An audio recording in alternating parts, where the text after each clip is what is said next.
Well, hello, welcome to this is the sixth series. I can't believe we're, more than halfway through this series. It's been fun. If you are just starting here, each component can stand separately with all resources on my website for directors under my director login section. But I would recommend if you haven't started at the beginning, stop this and go back to the beginning because they make more sense. Like I'm thinking through this as I've prepared this training for new directors. A brand new director, what would be the order that I would want her to hear this? It would be most useful to her. Or for a director who is saying, okay, I need to build a unit on top of a unit.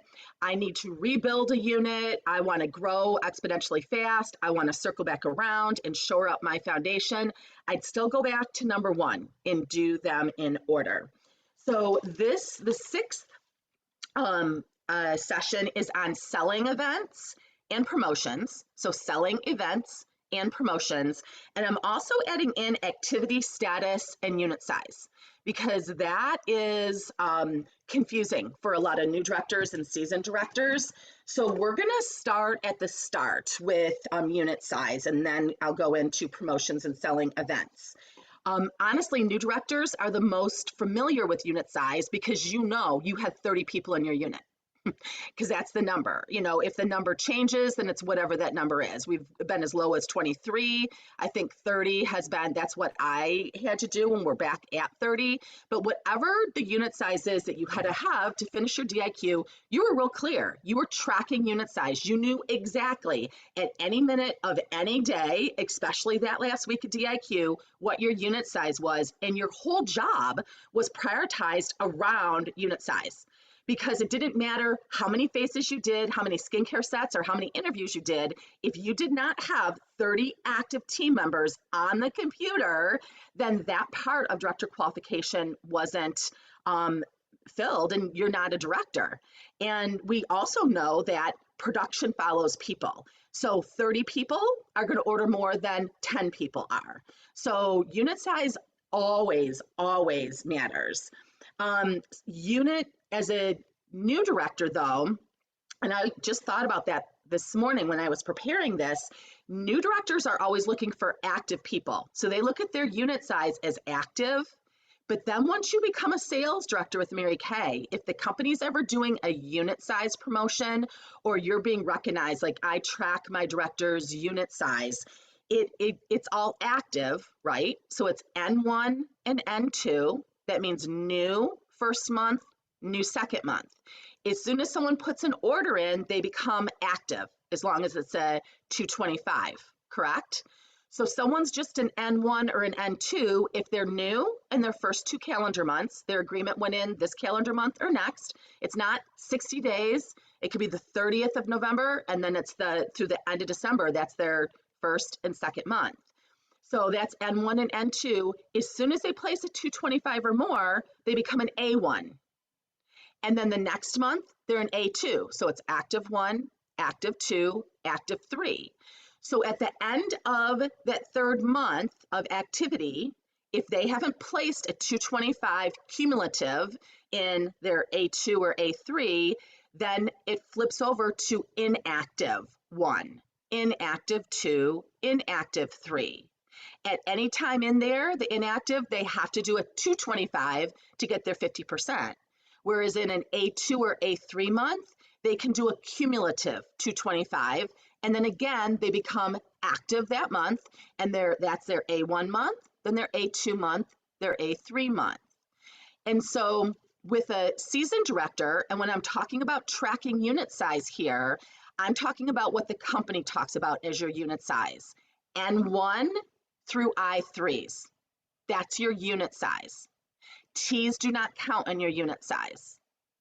So DIQs tracked only active. Sales directors, now that you're a new director, you're a seasoned director, you're tracking your N1, N2s, A1, 2, and 3s, I1, 2, and 3s, not your T's. Hopefully that's clear. If this is not clear, go on to Mary Kay in Touch and become a student of activity status, because if it's kind of like hostess credit when consultants are like, I don't really understand this 75 for 35, like they can't get the math on it, then that's not the hostess promotion they should promote. If they don't get it, go to a different one, do a shot show, 50 or 25, 25, 25. If they don't get that, go to a different one. Pick a different hostess credit, one that you understand. So as a director, though, activity status isn't going to change. Like that's how the company does it unless they change it.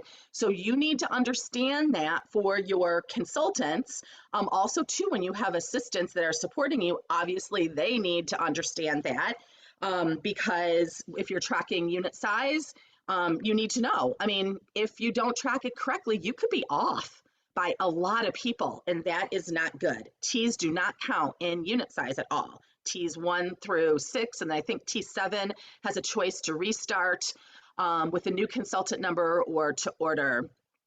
So unit size tracking. Unit size does matter. I just did a coffee with a legend with National Sales Director retiring in 1 month, Cindy Williams, who has been a friend and a mentor of mine since the very beginning of my business. And so she's the #3 national in the world. She has 40 directors in Switzerland. It's so fun to hear, and 3 Offspring nationals. But she said that, I honestly never worried about unit production because I always had a big unit. I never worried about that. And you guys, that is a luxury that you earn by being willing to grow your unit size. Meeting production is no longer an issue. It's not like something that you worry about or have to strategize around. That is worth working for.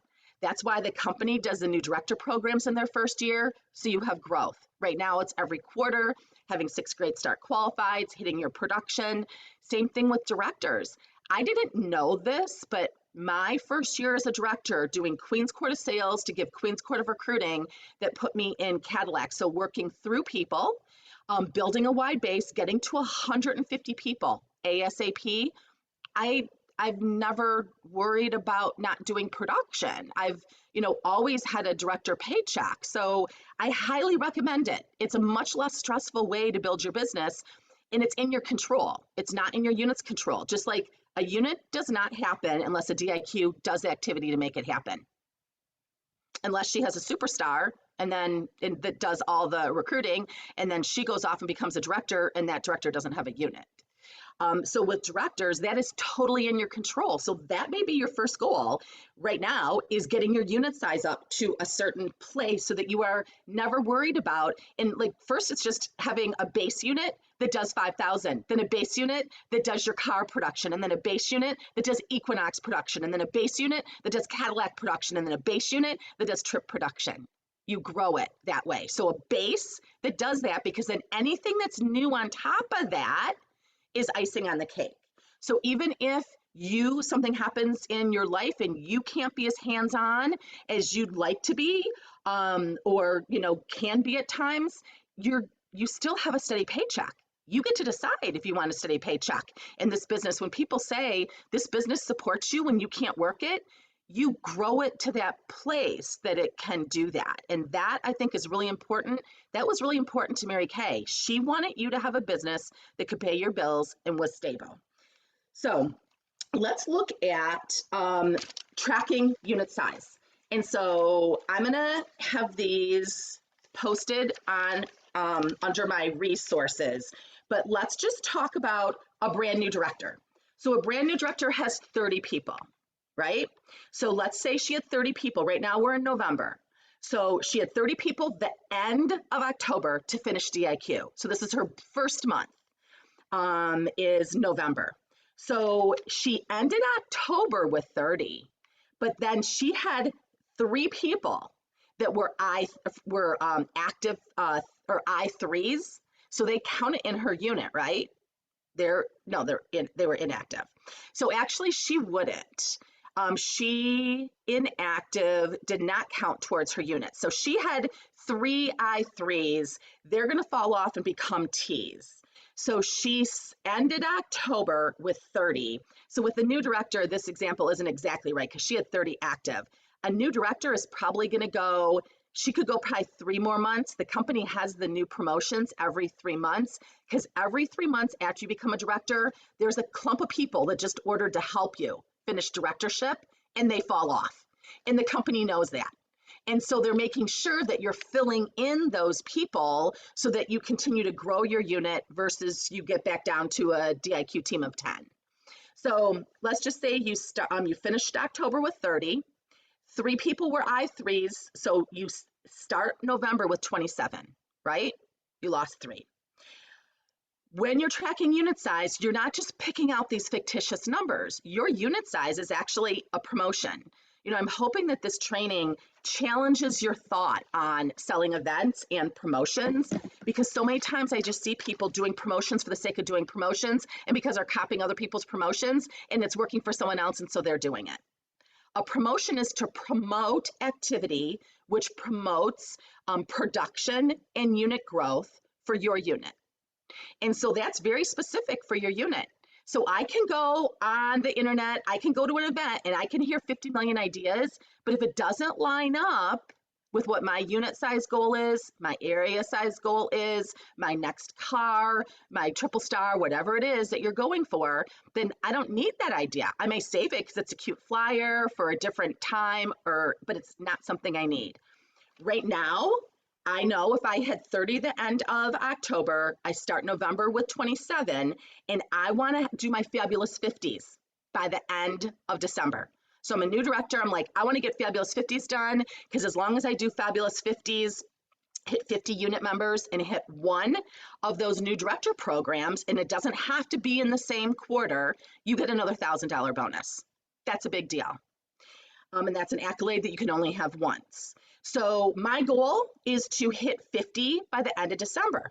So if I ended October with 30, I want 50 by the end of December. It means I need to add 20 on.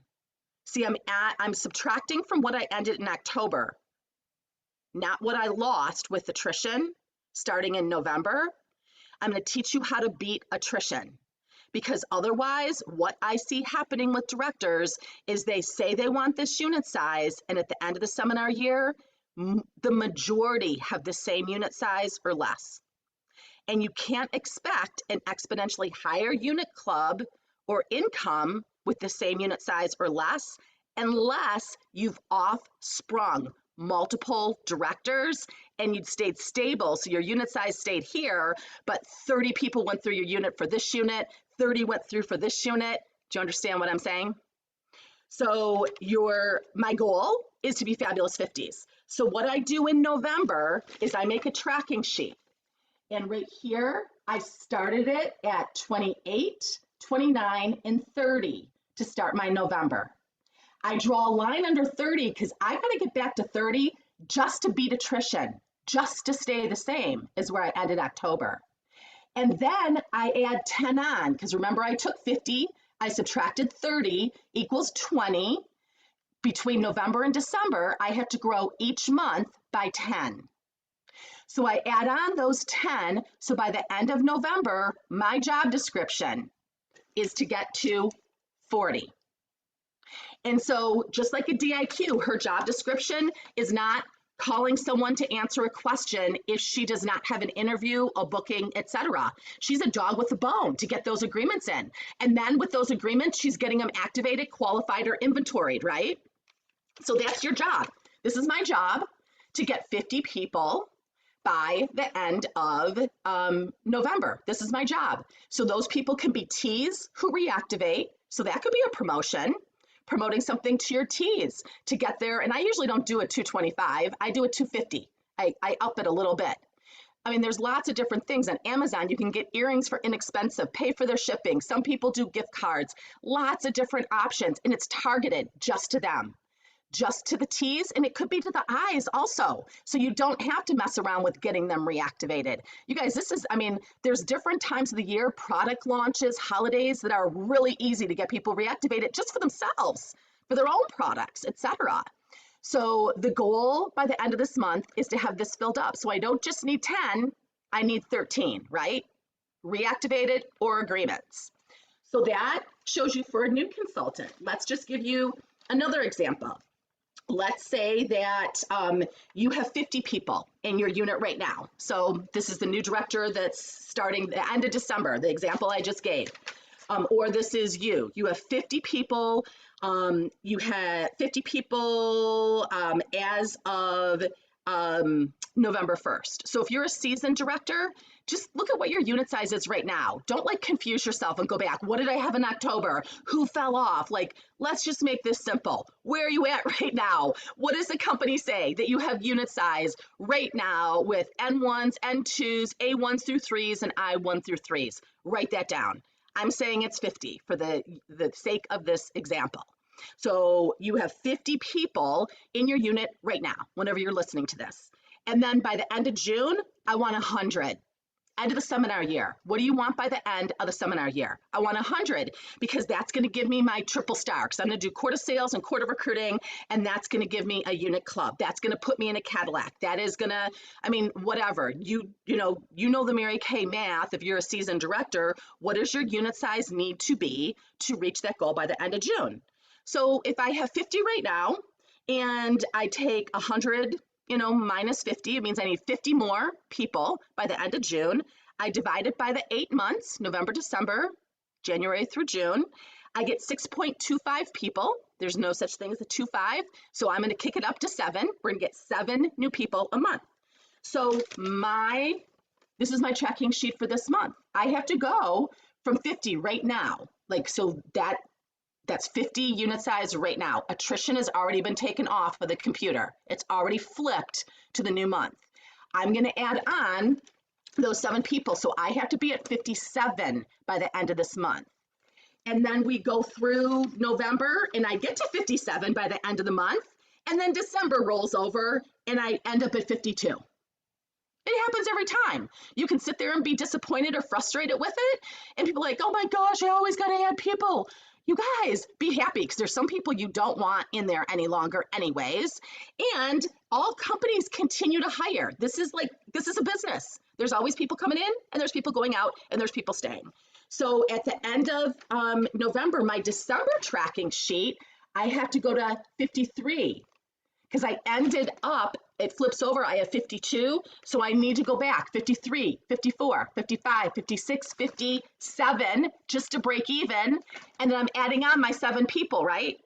To get to June to my 100. So I have to have 64 by the end of December. Got it? You guys, that is so important. A director tracking her unit size and her team, it'll take you anywhere. It will take you anywhere. And you can say you have it in your head, but you don't. I've never seen anyone who doesn't track it on paper and play this game like you did in DIQ, non-negotiably to get those agreements in the end of the month that grows their unit size. And if you don't grow your unit size, you're not going to reach your goals. Like, it's unrealistic. I'm not being a good coach to tell you that you cannot track this. It's like driving down the road. You're going to run out of gas. You just are. You're going to run out of gas. Okay, so that is where we start, because some of these things that we do, like those unit size, then if you're tracking unit size, then you think of what can I promote? That makes you get more focused on, you guys, new consultant training packet, this is a promotion. Perfect start, power start, people's pearls. If I need to track unit size, which I always do, then those pearls become even more important, right? That's a promotion. You don't need another promotion. If people don't have the new pearls, the company changes the pearls enough to make them on trend. You could be reintroducing the pearl promotion this month. 15 people in front of the opportunity with director follow-up. Will everyone do it? No. A key with a promotion is you can put it out to the masses unless it's targeted to like I's and T's, then you're only targeting it to them. But still, a promotion is put out there, but that's not promoting it. That's like calling marketing and Mrs. Cab recruiting. Marketing and recruiting are different. Promoting something, putting the information, marketing the promotion is one thing.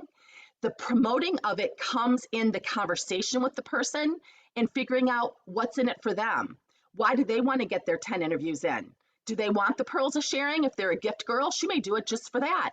Does she want a red jacket? Is she working in Team Extreme? Is she working to get to an event? Is she working to get into DIQ? What's in it for her? So you know what's in it for you because you know you have to get your unit size up. We forget about ourselves and we find how many women can we help reach their goals. And so you match it up then and you do targeted conversations. You know what? I'd love to help you get those pearls. Is that something you're willing to work for? And then you see if they're accountable, making the list, setting up the calls. How are you going to do that? Are you having coffee in person? Are you doing a Zoom back to back? Like, how are you at your unit meetings? How are you going to set that up so that they have a railroad track and accountability and are getting back with you on Voxer every 24 hours at least? Because that is definitely what's required to make a promotion worthwhile and growth happen. So this is actually a promotion it's promoting new consultants to build a solid foundation in their business. When you think about what do you need to grow your unit size, then you can decide what promotions support that. And you're not just, again, looking at everything that everyone else is doing going, oh, I like that flyer. I like those gifts. I'm going to do that. And this woman has 200 people in her unit and you have 25. Honestly, the time that you spend putting that promotion out is worthless. So many of the promotions that I see directors do are worth this much, nothing, because they're paper or they're emails out there. But if your people aren't doing anything, honestly, do the training packet yourself. Do your team 100, do your team 30, do your team 50. I'm going to have on resources for this master's program. I had Diana figure out profit potential for team 30, team 50, and team 100. It's pretty impacting. With people needing money in this economy, I would use that as a recruiting tool. And the team tracking sheets I have them right in my training packet. It's all right there. So you guys, the Perfect Start, Power Start is a promotion. Pearls, numbers of interviews with you are promotions, and maybe you start the stuff now. Maybe it's a middle of November to the end of December to get you to where you want your unit size to be. It could coordinate the people who are actually going for the pearls. Maybe you do a Voxer and you're reading pieces of this to them or studying this with them, the Pass It On by Jennifer Cook, which is amazing. The company, you always want to make sure that the promotions that you're doing are not the same as the company's. Like, why would I do a promotion for 600 wholesale? The company does that. Why would I do a promotion for Star? It made Mary Kay Ash absolutely nutty when people were spending money on things that the company was already supporting. So our things need to be things that they don't do, like interviews with you, or a Star event with you, or a coffee with you for all the people that do 600s. Maybe it's a Pacesetters that they get to be part of, or maybe it's a Pacesetters that you point them to boot camp. Maybe, use the boot camp resources as the Pacesetters. They listen to it and share their activity. In our area, we call that Team Extreme. I will have my Team Extreme info on my resources for this so people who are not in our area can see what that is. I call it Team Extreme. That's my Pacesetter. My boot camp is the consultant support for it. Masters is the director's support for it. So, maybe you do a monthly promo for 300 by the 7th and 650 by the 15th. And because the company gives for 600 in the whole month, maybe you give it for the middle of the month. And then maybe 1,200 at the end of the month. Do you see what I'm saying? It's in addition to what the company's doing. Or it's activity focused, which the companies always have to be result focused because that's all they see on the computer program. Promotions, ask yourself, is it purposeful? Is it strategic, and is it targeted? Purposeful, strategic, and targeted. So for seasoned consultants, shoring up your foundation, it may be a Team Extreme, a Pacesetters, it may be boot camp, the teams, 30, 50, 100. For you personally, unit size, promote to support production needs, promote to support unit growth, and what you do. Like the promotions should all be supportive of those things versus just, I like this flyer, I found some gifts and someone else is doing it and it works for her. And she's at a totally different place, or her people react differently, to the results. Sometimes you have people that will do anything for a gift. Sometimes they want time. Sometimes they want Section 2 stuff. Sometimes they want to qualify for an event. So promotions, they are to support you. You figure out what you need for your goals. And like Mary Kay Ash taught us, we forget about ourselves and then figure out what's in it for them. There has to be accountability and a deadline to make it valuable. Let's talk about selling events quickly. At my first new consultant training with Debbie Moore, she said that a weekly success meeting was non-negotiable. And she said, open up your date book and every Monday night, schedule in 7 to 9 o'clock. And she said, you don't plan anything around, you plan everything around that, just like you would with another job. Dinner with your husband, getting kids to sporting events, like wherever they're at in life, you customize it to them. Obviously, if they don't have kids, you don't need to talk about, carpooling for kids or getting childcare help. But if they do, then you help them brainstorm that. But their unit success meeting, and in another master's segment, we're going to talk about weekly success meetings for a whole time because they're very purposeful. And still now in virtual, you had to alter some stuff. The purposes remain the same. How we do it is a little bit different. But Debbie said at every single success meeting, and I took that to heart. I did not celebrate my kid's birthday on that day. My husband and I did not go out on our anniversary that night. Our anniversary is June 27th. We did a lot of anniversaries in July, very few the end of June. It was non-negotiable. And so that's selling an event. It's telling them the importance, again, what's in it for them. Sometimes you're there because you get to share with everyone how excited you are. Sometimes you're there because you want to take your starter kit, burn it, drive over it, never see it resurrected. You need to be there for people to pour into you. So selling events starts right at the beginning, those 4 events a year. Career conference, the dates, we have them now. We have the locations so people can start to plan around that. Obviously, there's traveling time. You can give them we don't have all the particulars, but we do have the dates and we do have the cities. So sharing with them then seminar, we have those dates. They can plan that. So people aren't like, oh yeah, I have a family vacation. Well, people aren't planning their vacations for July right now. With COVID, people are not planning stuff far ahead like they used to. So they can get the dates on and they can plan around those things. So it was career conference. It was if there's we have a monthly area event. There may be get your year in gear, etc. Any of the things you want your people to plan around, selling it means that you're educating them about the importance of it. Educating them about the importance of it. With events, you send it out to the masses. It's like promotions, but then you sell it to them individually. Debbie Moore talked about seminar at a success meeting, but then she was on the phone with me until I registered for seminar. And I can honestly say, if she wouldn't have been a dog with a bone about success meetings, I drove through the mountains for an hour and a half straight through, 60 miles an hour. So what is that? Probably 75 miles each way to a success meeting in Arizona.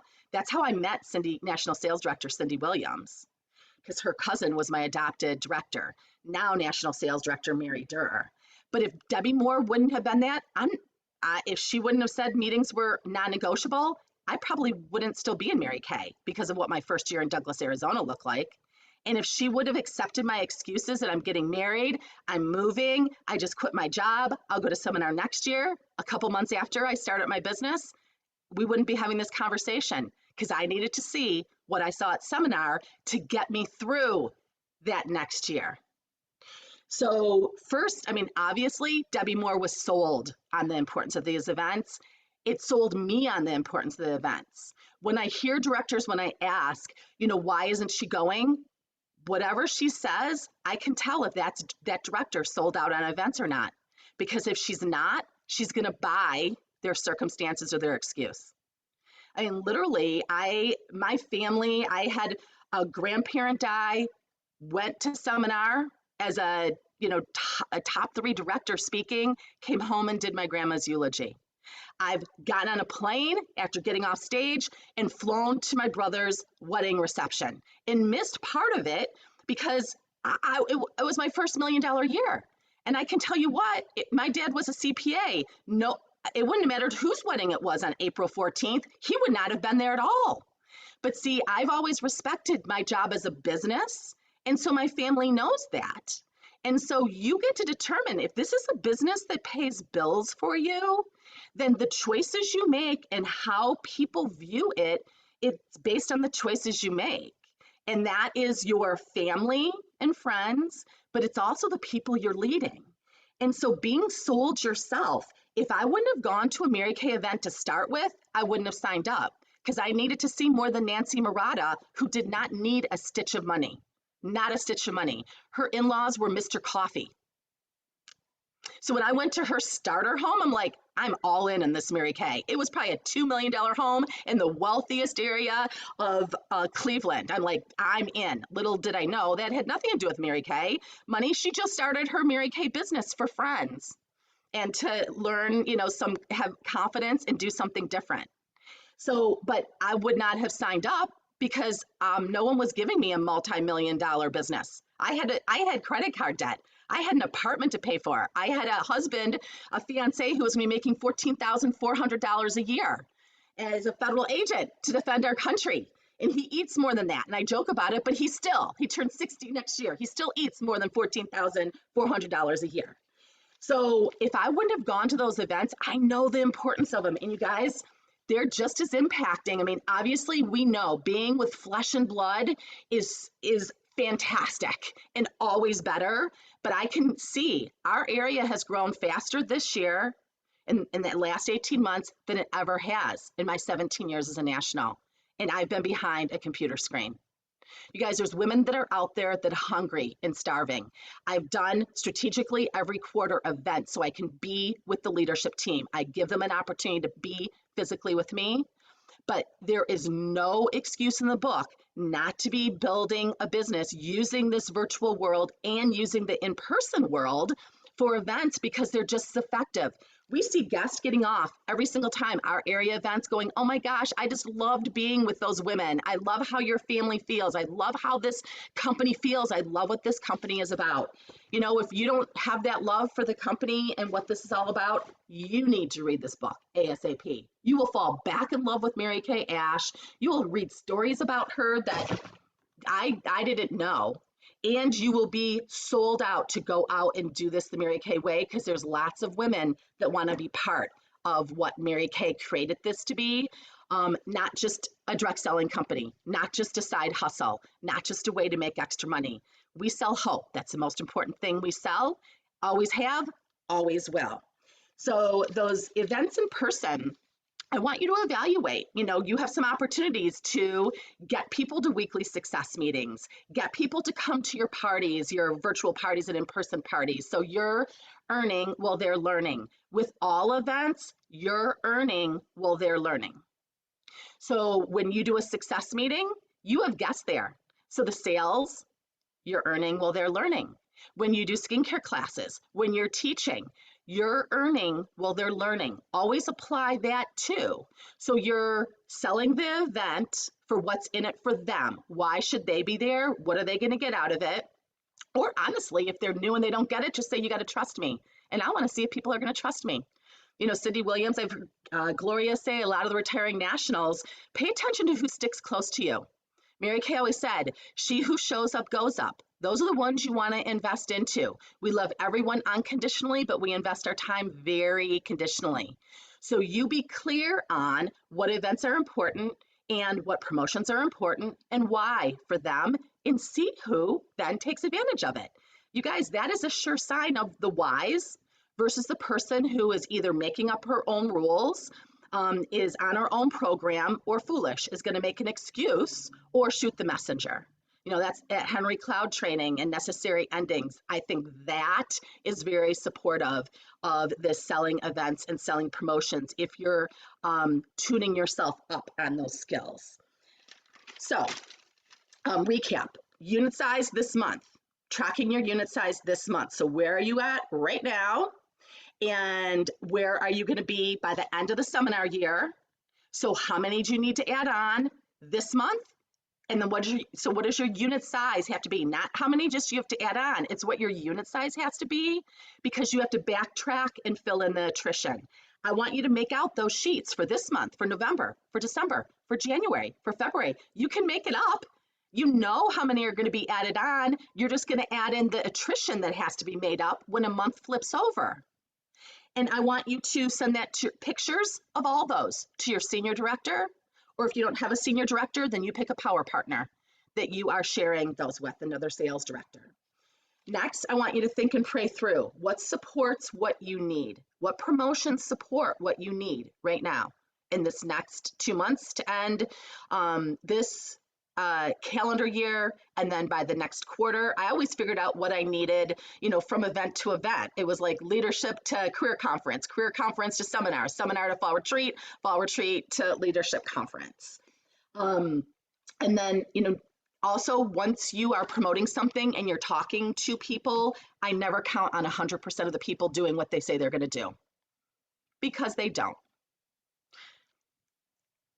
Set yourself up for a win-win scenario. I expect 33% not to do what they say they're going to do. And as you have worked with people longer, you get better at that, because there's some people, if they say they're going to do it, I know they're going to do it. Some way, somehow, they're going to get it done. If people have a track record of saying they're going to do something and bailing at the last minute, then I'm going to encourage her and believe her and work with her, but she's going to be counted in the 33%. You guys, this is a business. Be smart. You're paying bills with this, and you need to teach other women how to be wise with this. And we're going to have more and more people come into this business and need their Mary Kay income. This is not just extra money to do fun stuff with. They need it. And so that's a win-win scenario. I need 133% of the people saying yes, because I know 33% aren't, and 100% equals this many people getting this much results. So, all right, you guys, thank you for participating in this. I hope that this has been helpful. And again, the resources are on my website under the director login, and the password has been changed. It's now Legacy.